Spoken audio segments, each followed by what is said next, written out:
Il est maintenant 18h10. Nous rentrons. Notre cap est-nordé, profondeur 60 mètres.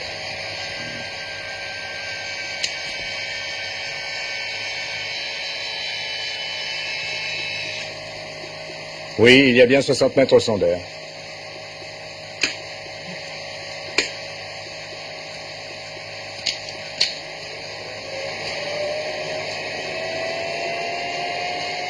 Il y a plutôt moins de condensation que d'habitude.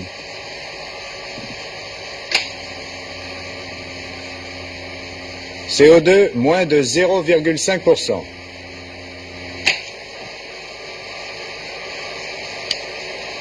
Oxygène, 65 kilos.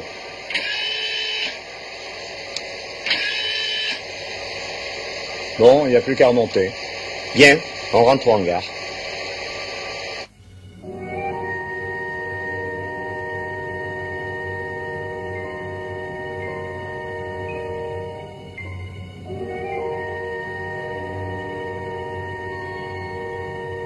La soucoupe plongeante revient d'un monde que le soleil n'éclaire jamais.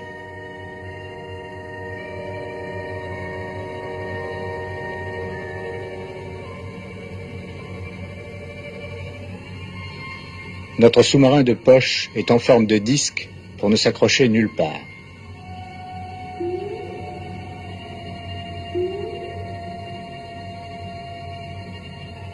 Des tuyères orientables remplacent l'hélice et le gouvernail.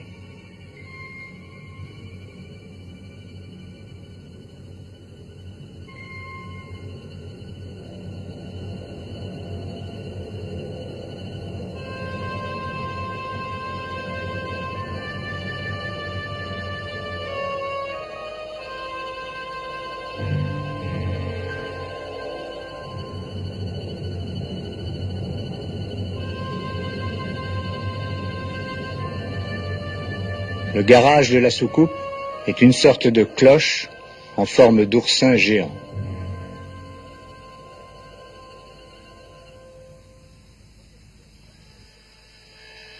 C'est la première fois qu'une base pour sous-marins est installée au fond de la mer. Ici, les tempêtes ne se font pas sentir. L'entrée du hangar est un lac toujours calme. Nous avons affranchi la soucoupe du vent et de la houle qui gênait si souvent sa mise à l'eau ou son repêchage.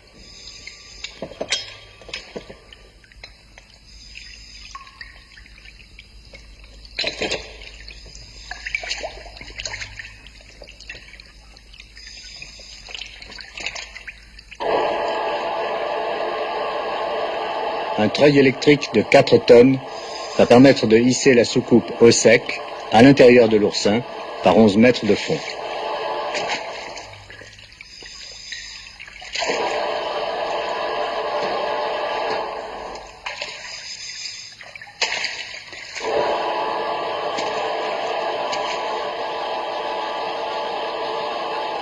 Cette carapace de tôle enferme une grosse bulle d'air sous pression, un peu comme un bol renversé que l'on enfoncerait dans une cuvette d'eau.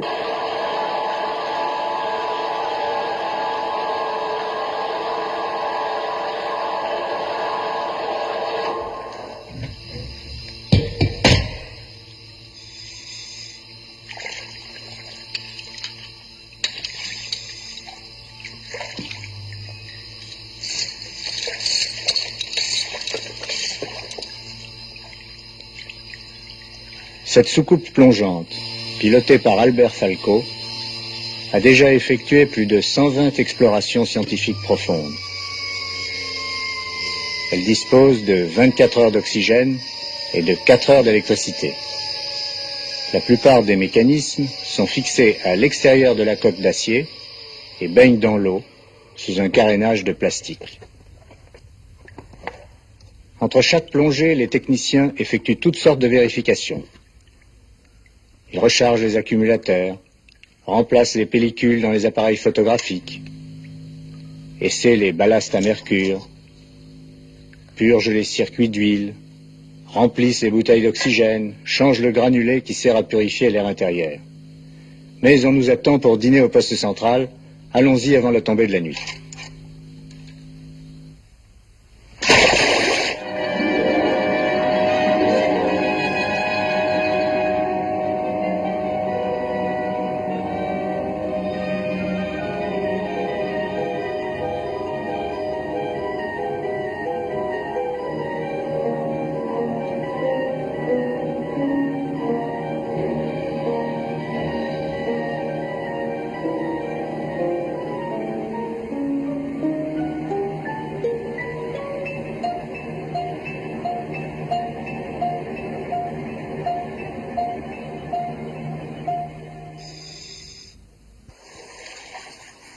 Le poste central de l'opération Précontinent numéro 2 est installé dans la maison principale de notre village sous-marin. C'est une confortable habitation de 5 pièces en forme d'étoile de mer, posée elle aussi à la profondeur de 11 mètres, à proximité du hangar de la soucoupe. 8 hommes, 8 océanautes, vont y vivre un mois plein. Ils sont soumis, sans la ressentir, à une pression double de la pression atmosphérique. Ils respirent un air abondamment renouvelé, mais 2 fois plus lourd, 2 fois plus oxygéné. Le tabac se consume ici 2 fois plus vite qu'en surface. Grâce aux maisons, les règles de la plongée sont bouleversées. Les océanautes font en moyenne 5 heures de travail par jour à moins 25 mètres, ou bien ils effectuent des explorations jusqu'à moins 50 mètres. Ils peuvent ensuite retourner directement dans leur maison. Ils n'ont plus à craindre les terribles accidents de décompression, paralysie, embolie gazeuse, qui les frapperaient à coup sûr s'ils devaient remonter à la surface après de telles plongées. Ces hommes d'origine très différente, professeurs de faculté, cuisiniers, moniteurs d'éducation physique, douaniers, dessinateurs industriels, sont les pionniers d'une fabuleuse conquête, celle du plateau continental, plus vaste que l'Afrique. Notre village est situé en pleine mer. Il est adossé à un récif de corail qui affleure et qui brise. Un échafaudage permet à l'équipe de surface de traverser le platier à pied sec. À bord d'un premier navire, le Rosaldo, des compresseurs et des groupes électrogènes fournissent l'électricité et l'air au village. La Calypso assure la sécurité des expériences. Au niveau supérieur, la grande maison, et à côté, le hangar à soucoupe. Au niveau inférieur, une maison profonde pour 2 personnes seulement. Plus bas, enfin, une cage de protection contre les requins. Ceux qui habitent le niveau -11 pourront rendre visite à leurs camarades du niveau -26. Mais les océanautes profonds, habitant à -26 mètres, ne pourront pas remonter. Tienzi est volontaire pour s'installer demain dans la station profonde. Là, il devra cesser de fumer sa pipe, et pendant 8 jours, ce sera dur. Quant à moi, pour rejoindre maintenant la Calypso, sans accident, il me faudra faire un interminable palier de décompression, pendu à 3 mètres sur la coque de mon bateau. Les océanautes, eux, sont délivrés de ces misères. Ils ne parlent plus que de ce qu'ils ont vu, observé, découvert.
C'est à travers une porte liquide que les océanautes passent indifféremment de l'air à l'eau ou de l'eau à l'air.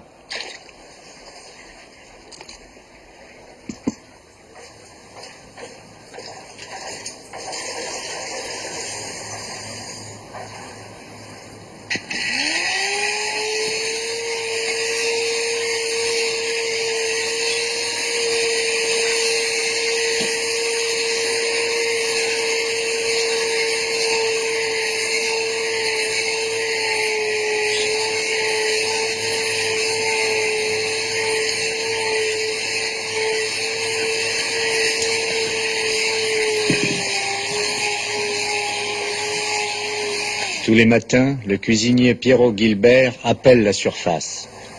Il discute avec Simone Cousteau des menus qu'il pourra préparer en fonction du ravitaillement disponible là-haut.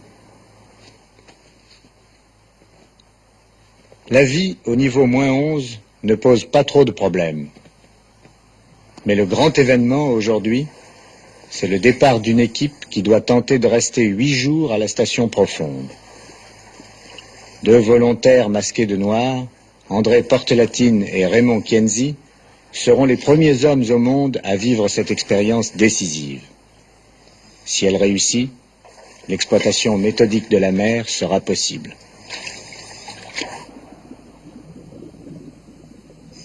Le professeur Vessière les accompagne jusqu'à leur nouvelle demeure, prêt à les aider en cas de défaillance.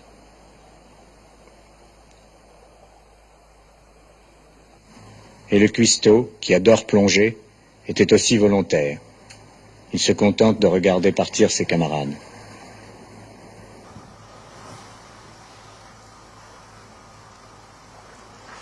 Le téléphone sous-marin sans fil est basé sur la modulation des ultrasons. L'émetteur est fixé sur la cuisse gauche, le masque contient des écouteurs et un microphone. Les 2 océanautes profonds peuvent communiquer entre eux et le poste central garde un contact permanent avec les masques noirs.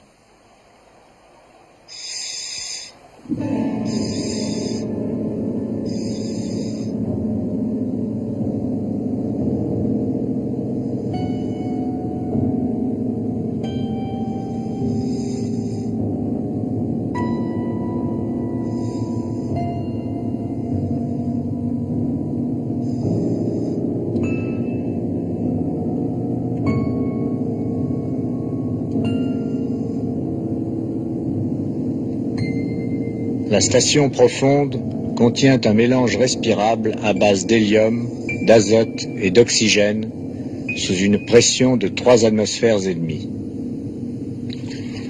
Au premier étage, une pièce humide où les océanautes se débarrassent de leur équipement et peuvent prendre leur douche.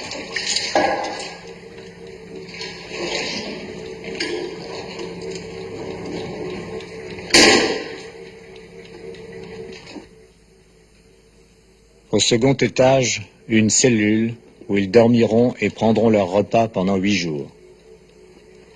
Ils ne sont pas tout à fait seuls. L'œil de la télévision transmet jour et nuit leur image aux écrans de contrôle de la grande maison. Et l'hélium qu'ils respirent depuis quelques minutes leur réserve déjà une surprise.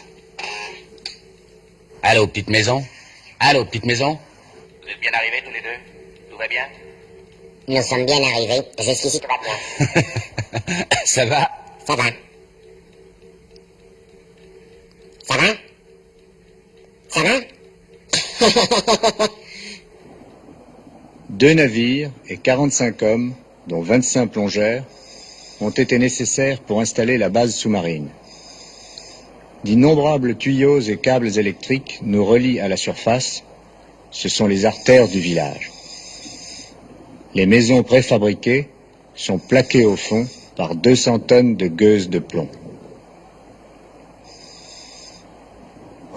Les océanautes sont aidés pour l'entretien par des plongeurs auxiliaires dont l'habit noir contraste avec leur costume argenté.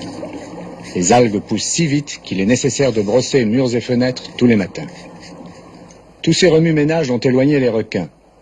Mais il reste Jules, rôdeur de mauvaise réputation, un barracuda de 1,80 m.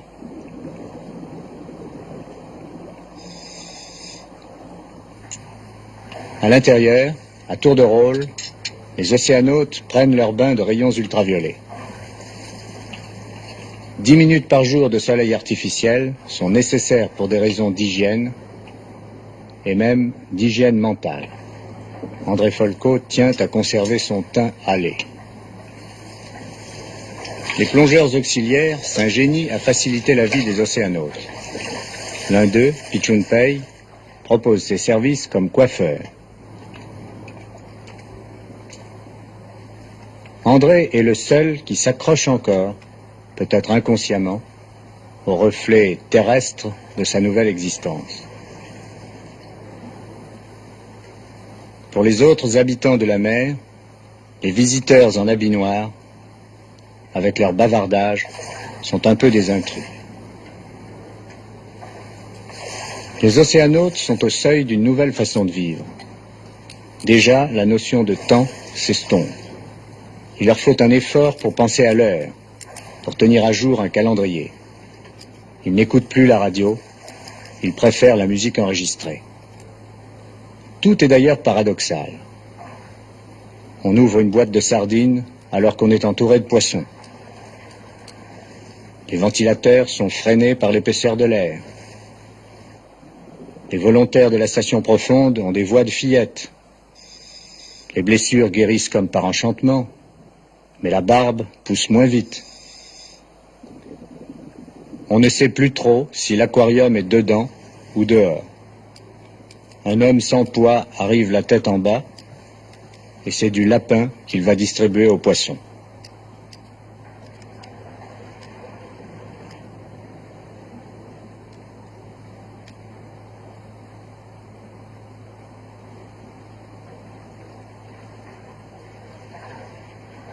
Au moins 40 scaphandres quadribouteilles sont expédiés chaque jour en surface pour être remplis d'air comprimé. Tout le ravitaillement de la base sous-marine vient des navires dans des cocottes étanches.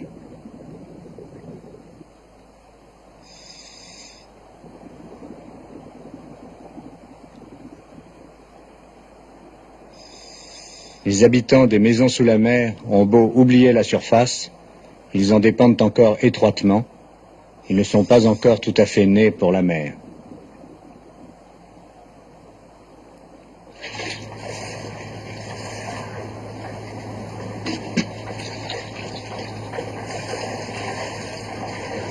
À bord de la Calypso, la qualité et la fraîcheur des vivres a été vérifié par le médecin responsable de l'état de santé des océanautes.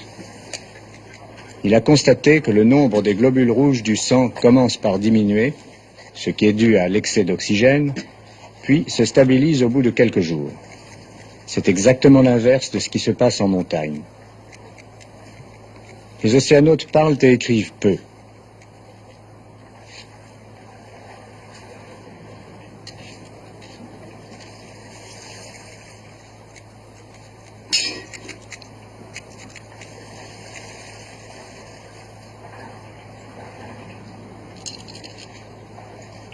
André lui-même ne lit plus toutes ses lettres. Chaque jour, il se détachera davantage de la vie terrestre.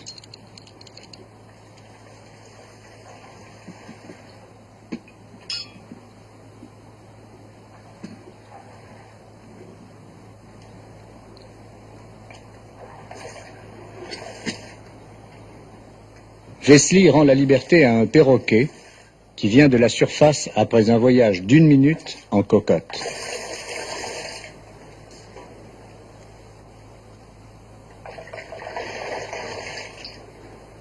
Ce sera un animal témoin et une compagnie.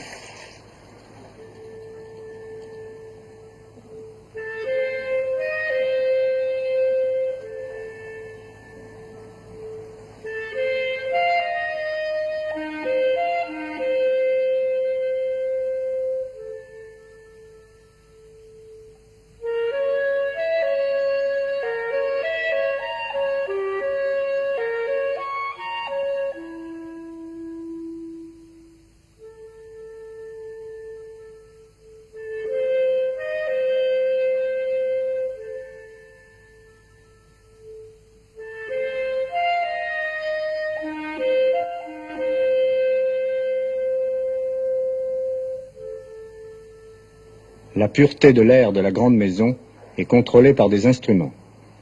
Mais les oiseaux sont plus fragiles que les hommes. Si le perroquet supporte bien la pression, ce sera rassurant pour les océanautes.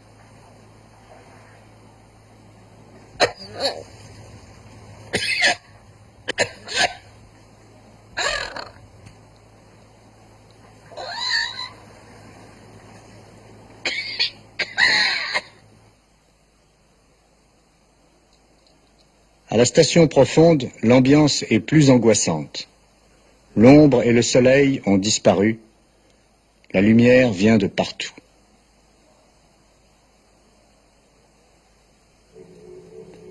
Les deux hommes qui campent ici respirent en circuit fermé un mélange gazeux calculé pour compenser certains effets de la pression. Ils vérifient et rectifient eux-mêmes le dosage de l'hélium, de l'oxygène, de l'azote.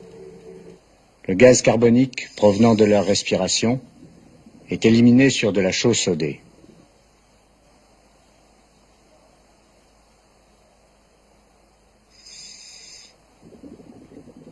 Dès que le taux de gaz carbonique monte, il faut changer ce granulé. C'est encore le rôle des plongeurs auxiliaires d'apporter à la station profonde environ 50 kg de granulés tous les 2 jours et d'assurer l'évacuation du produit usé.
Les océanautes capturent vivants les poissons de toutes sortes qui peuplent le récif.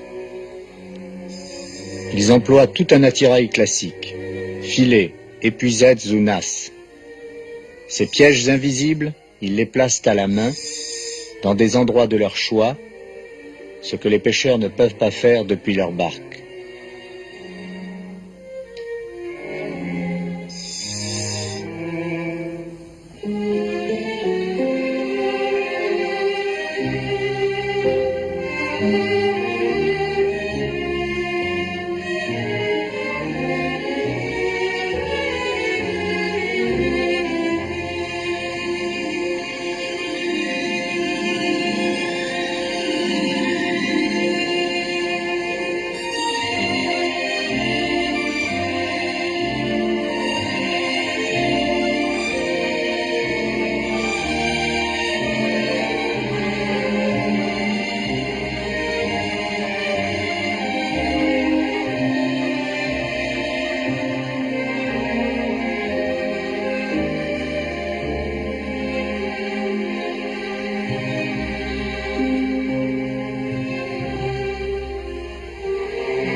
Pour mieux comprendre la vie et l'histoire du récif, de nombreux échantillons du fond sont prélevés à diverses profondeurs, malgré quelques gêneurs qui ne sont pas effrayés, eux, par le bruit du marteau.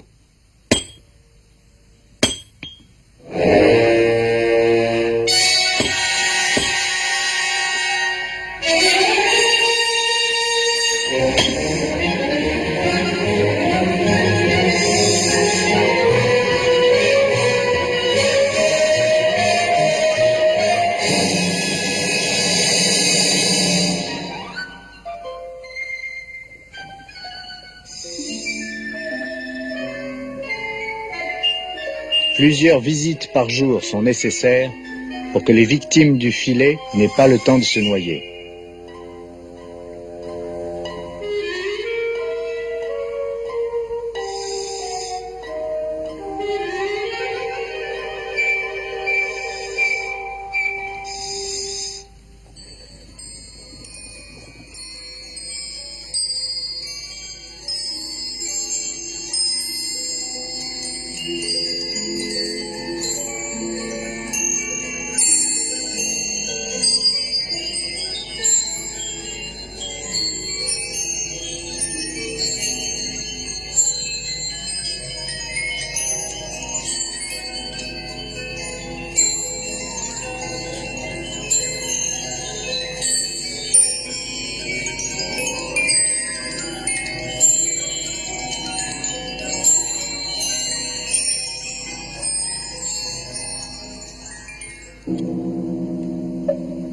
Les poissons captifs sont destinés à l'aquarium de Monaco. Ils sont stockés dans des sacs transparents en attendant qu'un plongeur auxiliaire vienne les emporter vers la surface.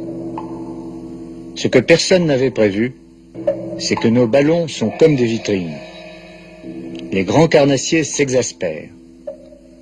Pour eux, les matières plastiques sont presque invisibles. Ces obstacles incompréhensibles finissent par déchaîner leur fureur.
De nuit, aussi bien que de jour, dès que les accumulateurs sont rechargés, la soucoupe plongeante repart.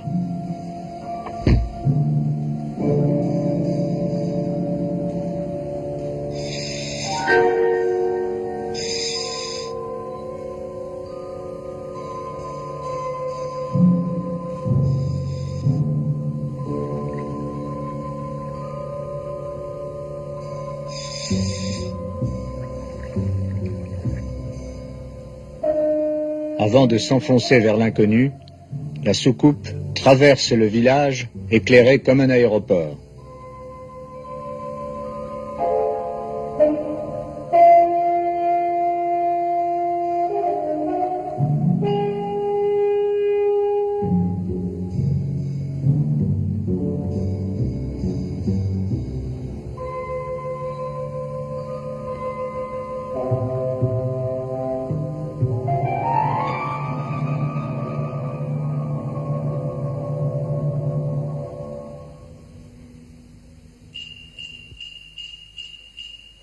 Chaque nuit, le plancton remonte des grandes profondeurs. Il redescend aux premières lueurs de l'aube, comme pour fuir le soleil. Ces migrations verticales, réglées par le rythme des jours, mettent en mouvement des millions de tonnes de matière vivante. Les myriades de petits êtres qui constituent le plancton, les océanautes peuvent les étudier sans les sortir de l'eau. Le filet est remorqué dans des couches successives par un plongeur motorisé.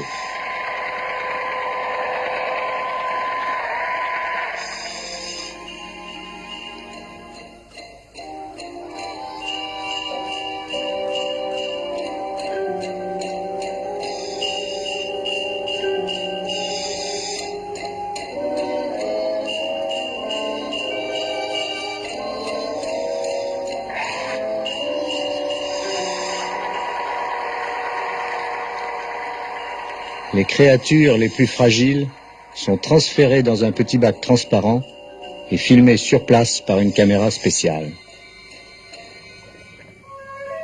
C'est dans la mer que s'est élaborée la vie, dans la mer que cette vie revêt les formes les plus variées.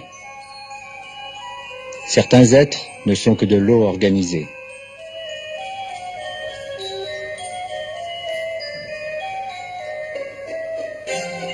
Un petit crustacé s'abrite dans une frêle maison de cristal.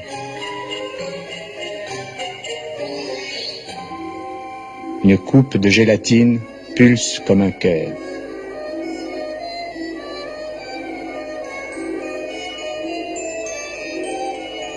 Dans le souffle de la mer, des petits barils de lumière, des insectes transparents, des globes qui frissonnent, des larves d'argent se nourrissent, se multiplient et meurent.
Dans la nuit, la station profonde est un peu en exil.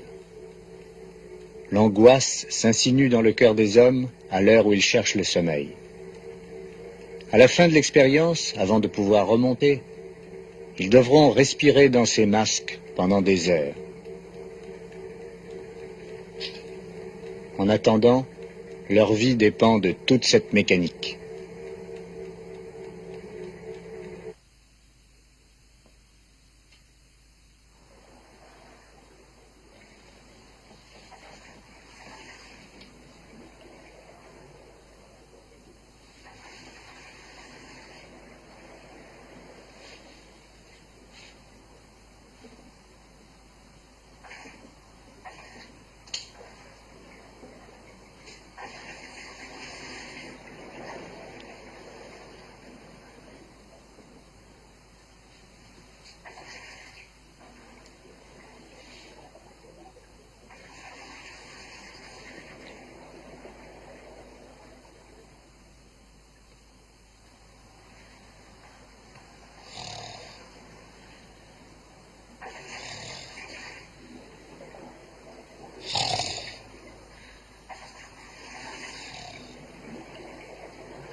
Là-haut, à bord du Rosaldo, tout le monde est au lit.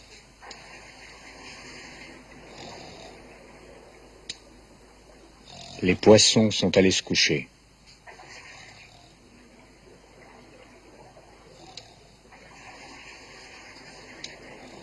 Dans la station profonde, Kenzie et Porte Latine se sont endormis.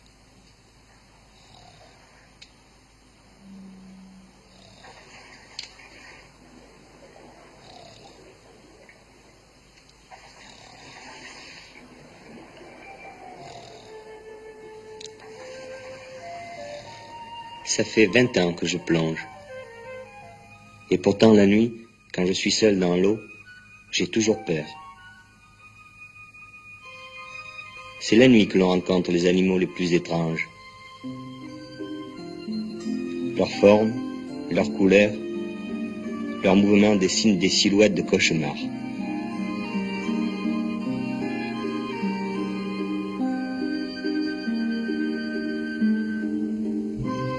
Une limace avec ses branchies en forme de plumeau.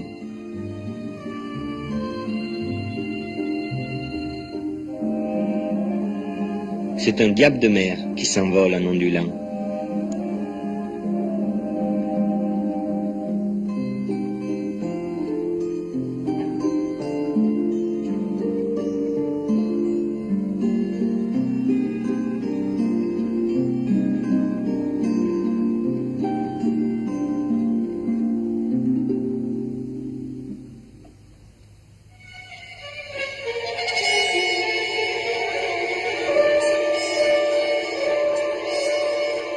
J'ai ressenti de l'angoisse le jour où je me suis trouvé seul devant ce buisson qui marche.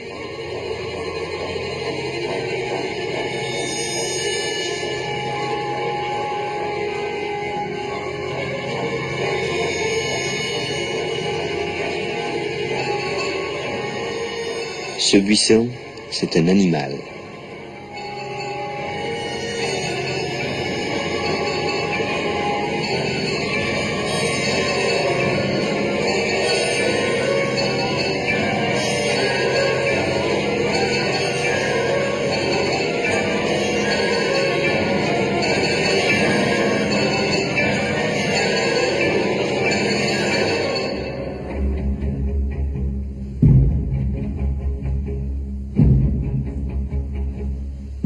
Ce monstre qui dormait dans sa caverne, c'est un poisson-bosse.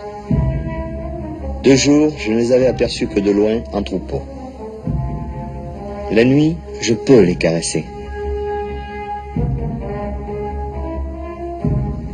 Chaque fois que je rencontre un poisson inconnu, d'abord, je ressens de la crainte. Puis, j'apprends à connaître ses réflexes et je cherche, peu à peu, à le mettre en confiance.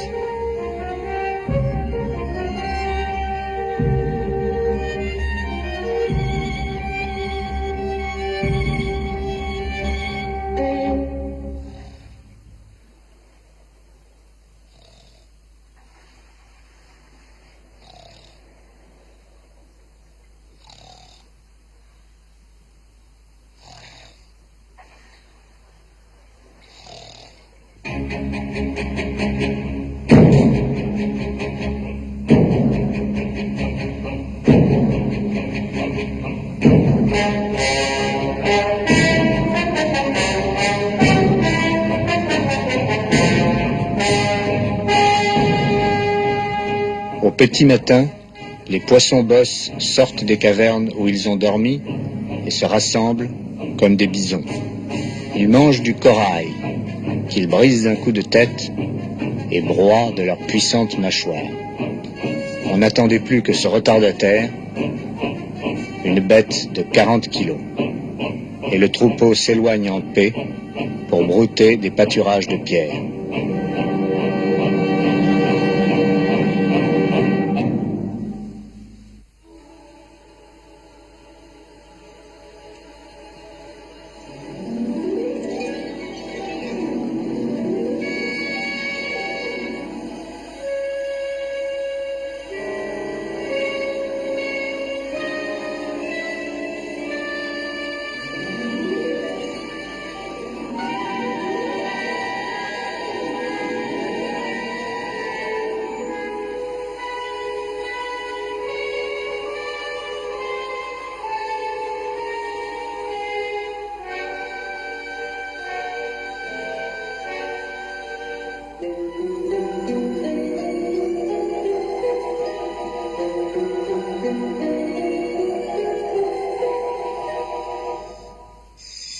Des océanautes partent pour récolter des échantillons biologiques.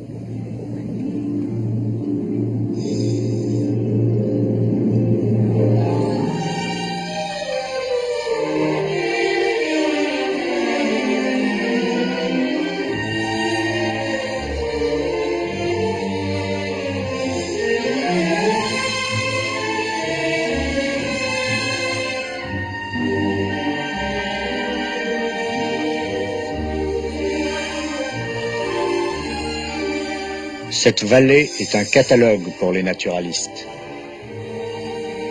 Il faut savoir distinguer les animaux les plus petits ou les mieux camouflés, discriminer ceux qui sont rares ou inconnus, observer patiemment leur comportement.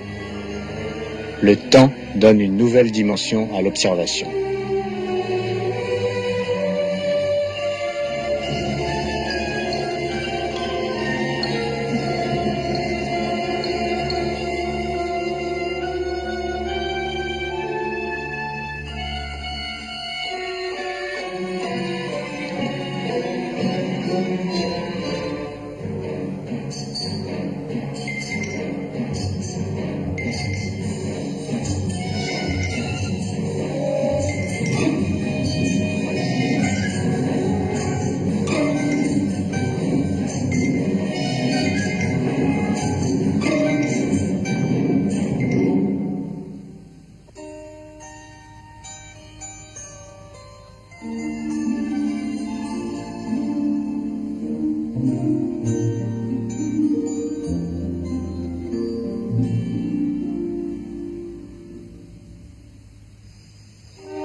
Les spécimens récoltés sont ramenés sans délai au professeur Vessière, qui les classe, les met en réserve ou les exploite immédiatement.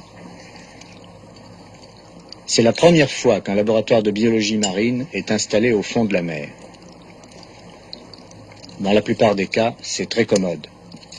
Dans d'autres, c'est indispensable. Certaines expériences, certaines cultures par exemple, ne pouvaient pas se faire jusqu'ici parce qu'à l'air libre, les échantillons correspondants meurent ou sont contaminés en quelques minutes. Le laboratoire de la Grande Maison est le précurseur d'une série de laboratoires sous-marins permanents qui seront installés dans des endroits clés et ouverts aux savants du monde entier.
Chaque jour, les masques noirs effectuent plusieurs plongées profondes de longue durée.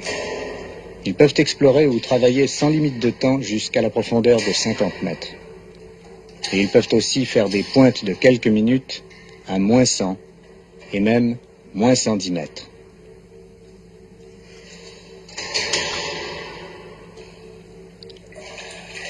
L'ambiance d'internement qui règne dans la station profonde est dissipée chez les masques noirs par ces plongées vertigineuses.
Des abris contre les requins sont disposés tout le long du récif. Ces refuges sont reliés à la grande maison par une sonnerie d'alarme et un voyant lumineux. Kenzie et Porte-Latine vont de cage en cage vérifier le bon fonctionnement de ces dispositifs. Ils sont tous deux passés sur réserve, c'est-à-dire qu'ils ont consommé l'air de 3 des 4 bouteilles qu'ils ont sur le dos. À la cage numéro 4, ils alertent le poste central et réclament qu'on leur envoie d'urgence des quadribouteilles pleins à la station suivante, la cage numéro 5.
Ici, ce n'est plus un barracuda solitaire, mais un banc de centaines de barracudas que traversent les océanautes motorisés.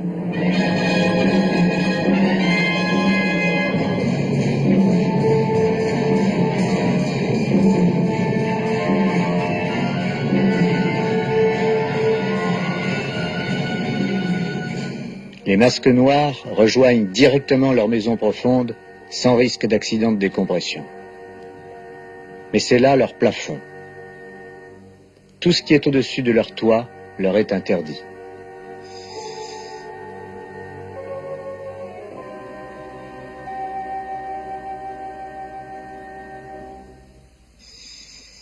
Là-haut, d'autres océanautes mettent en place une caméra sous-marine de télévision reliée au poste central et servant de pilote à une caméra cinématographique télécommandée.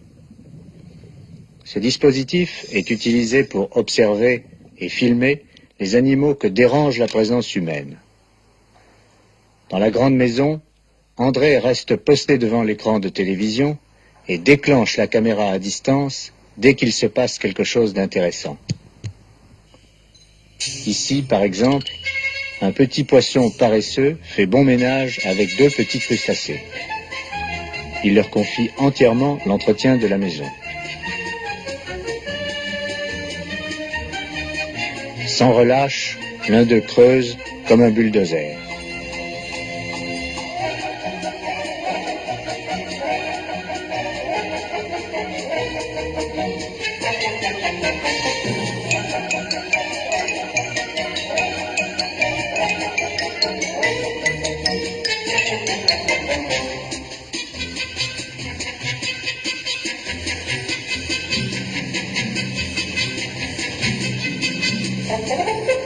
Il sait même caler une grosse pierre avec une pierre plus petite.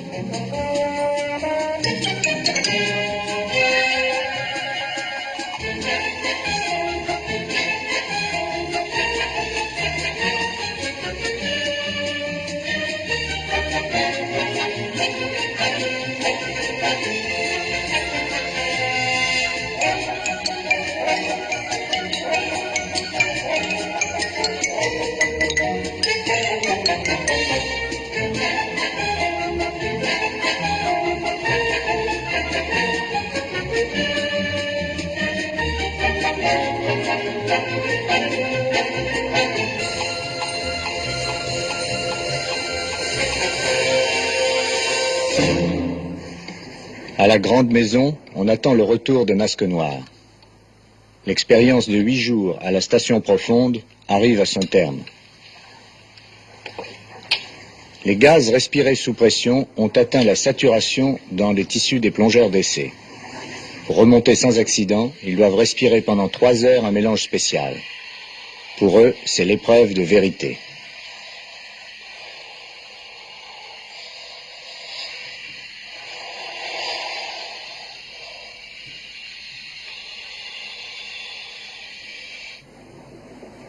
Au poste central, on les surveille jusqu'au dernier moment.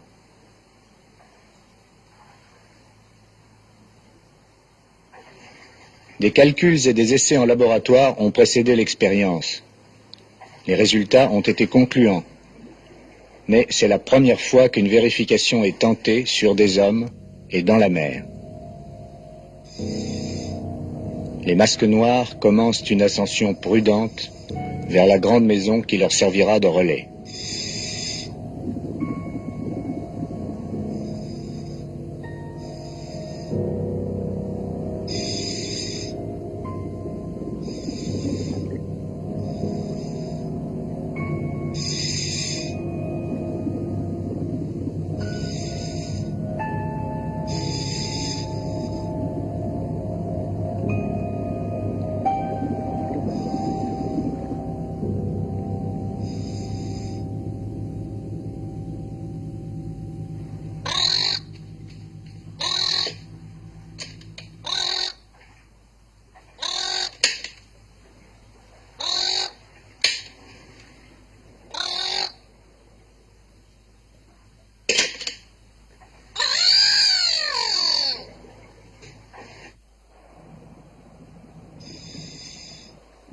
La réussite de cette tentative confirme nos théories et permet d'envisager avec confiance l'installation de bases plus profondes. La conquête de tout le plateau continental est commencée. Kienzi et Porte Latine reviennent d'un autre monde. Ils retrouvent leurs amis et le confort de la grande maison.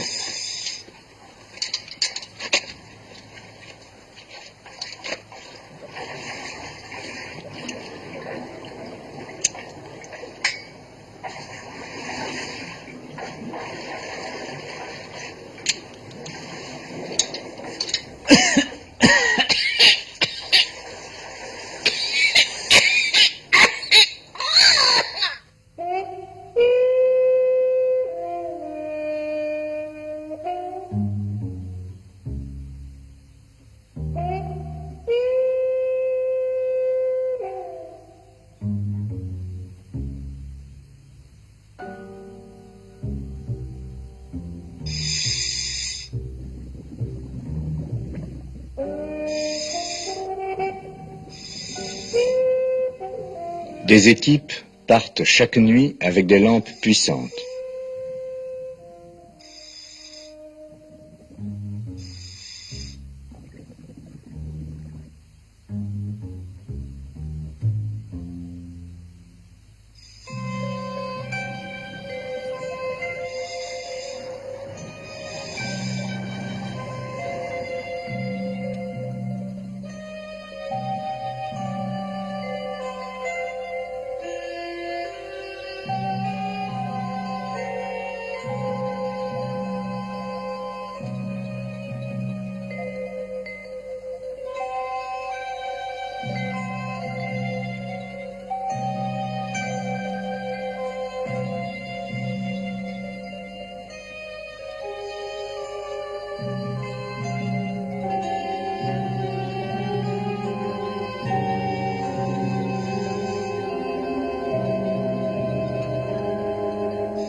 Les poissons perroquets se réfugient pour dormir dans des buissons de corail de feu.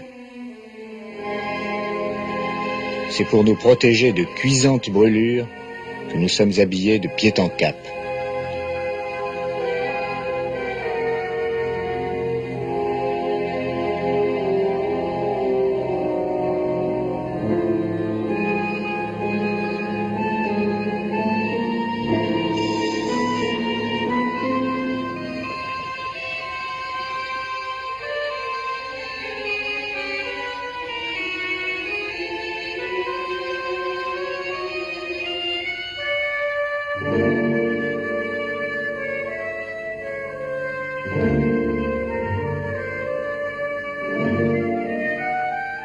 Surpris dans leur sommeil, les poissons sont aveuglés par nos projecteurs. Ils ne savent plus ce qu'ils font, comme des lièvres éblouis par les phares d'une automobile.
tous ces poissons que nous avons pu approcher, toucher, capturer grâce aux lampes, sont mis en réserve dans des sortes de volières.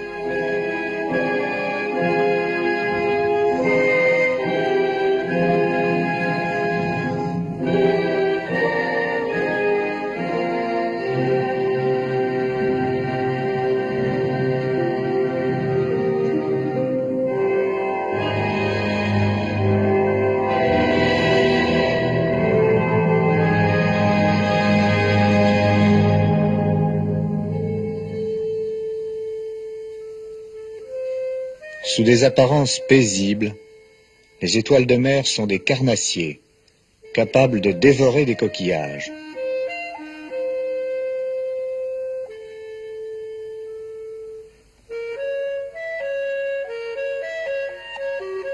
Les coquilles Saint-Jacques ont des yeux nombreux. Elles sont terrorisées à la vue d'une étoile de mer.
Elles sont munies de réacteurs, comme la soucoupe.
Vous faites un essai de la pince de prélèvement? D'accord.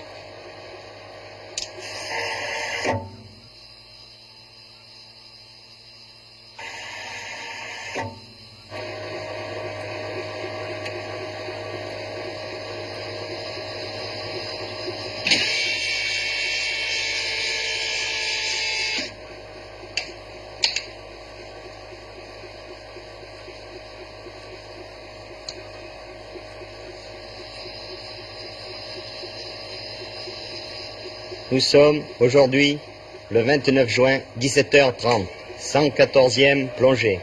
Exploration du secteur nord-ouest de la base jusqu'à 300 mètres de fond.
Moins 100 mètres. Le fond déchiqueté est fait de corail mort saupoudré de sable blanc. Il n'y a plus beaucoup de vie.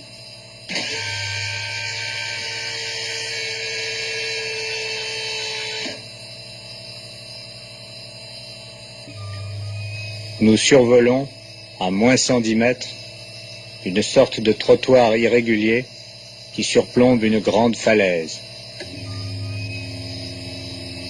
Laissons-nous couler.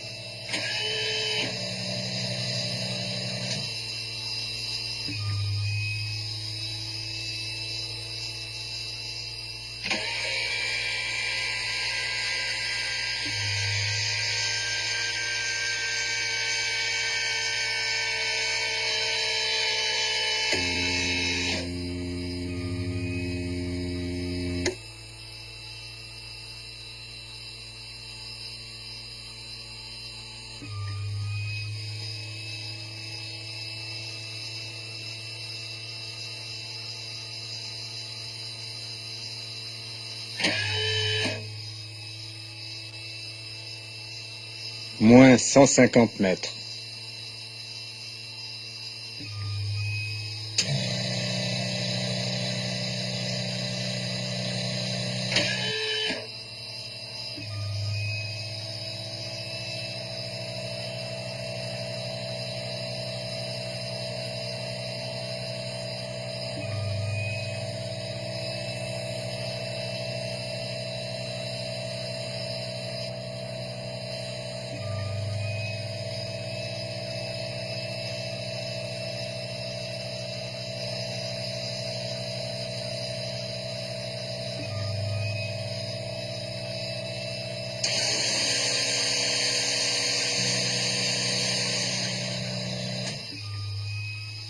Moins 200 mètres.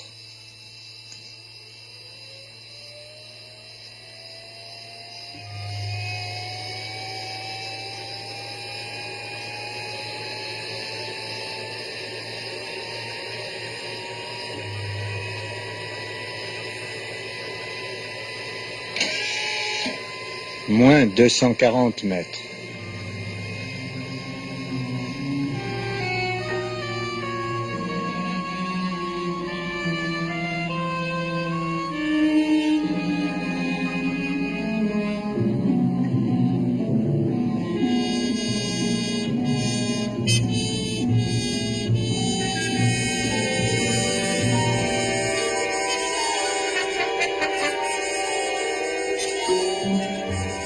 Ces gros poissons rouges, c'est la fin de ce désert vertical.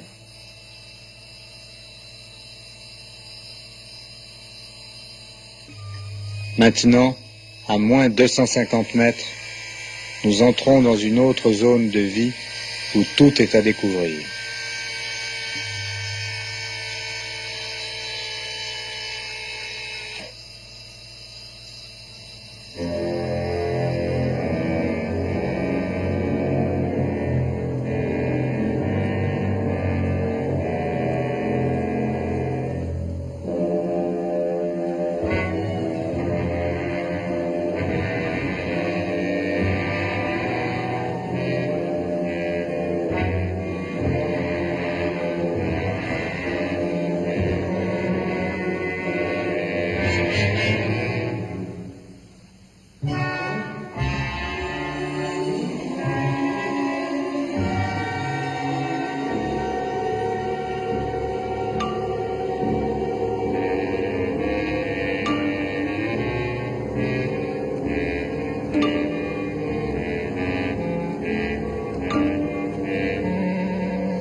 Moins 260 mètres.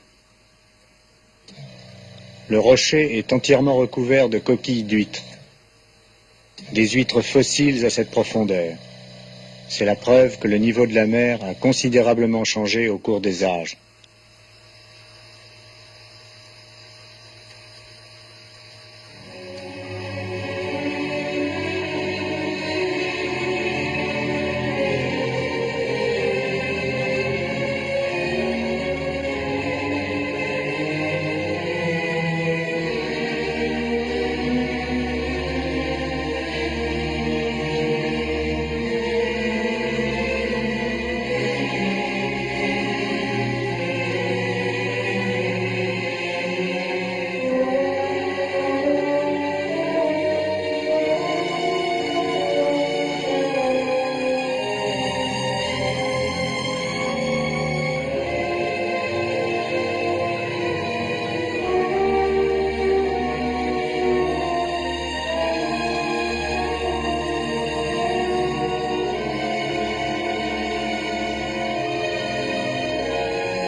À moins 300 mètres, nous survolons le Sahara.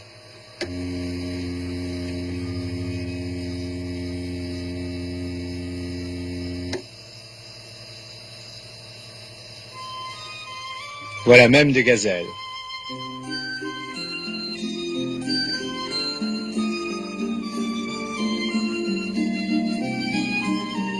Il ne manque qu'une oasis avec des palmiers.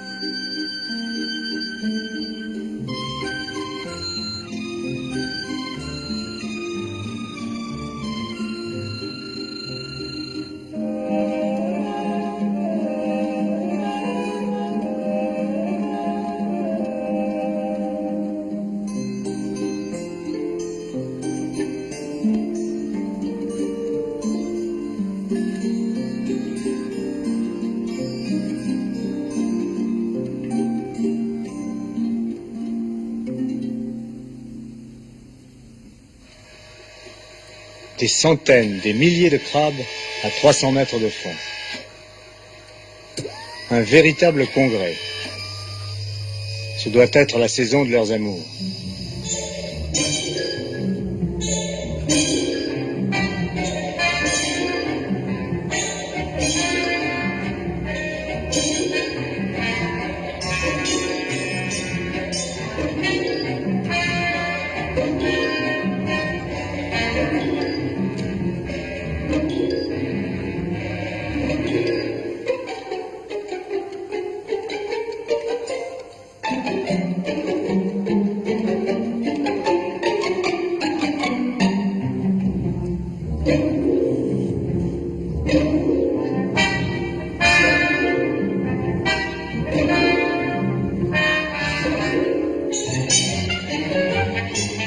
C'est sur des kilomètres que ça grouille.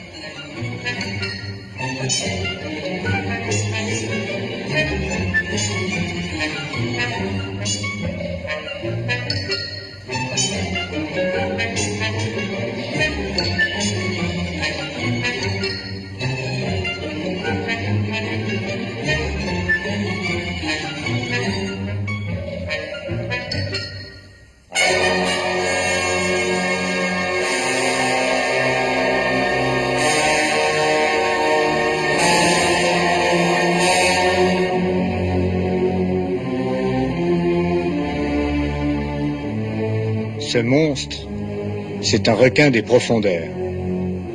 Il est aveuglé par nos phares. Il doit faire plus de 6 mètres de long.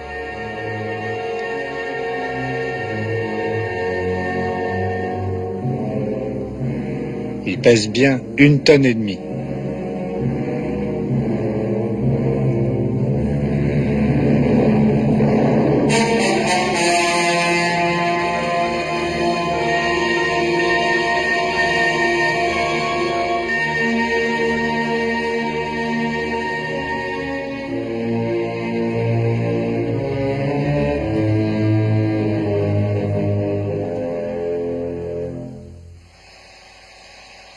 « 19h50.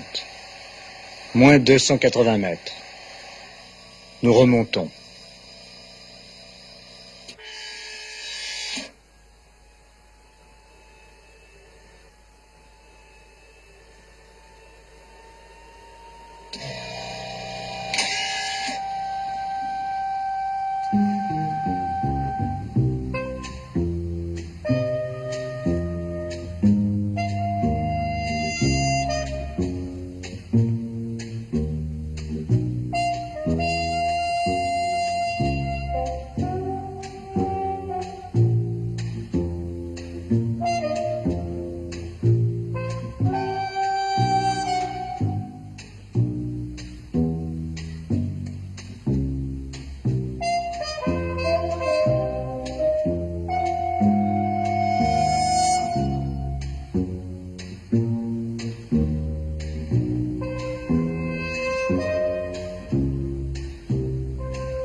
Déjà 8 heures, il doit faire nuit là-haut. Oui. Qu'est-ce qu'on fait alors? On essaie quand même d'entrer dans le tunnel. Mais pourquoi pas?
Au bout du tunnel, un lac miniature, une poche d'air et de vapeur, une grotte où la lumière jaillit pour la première fois.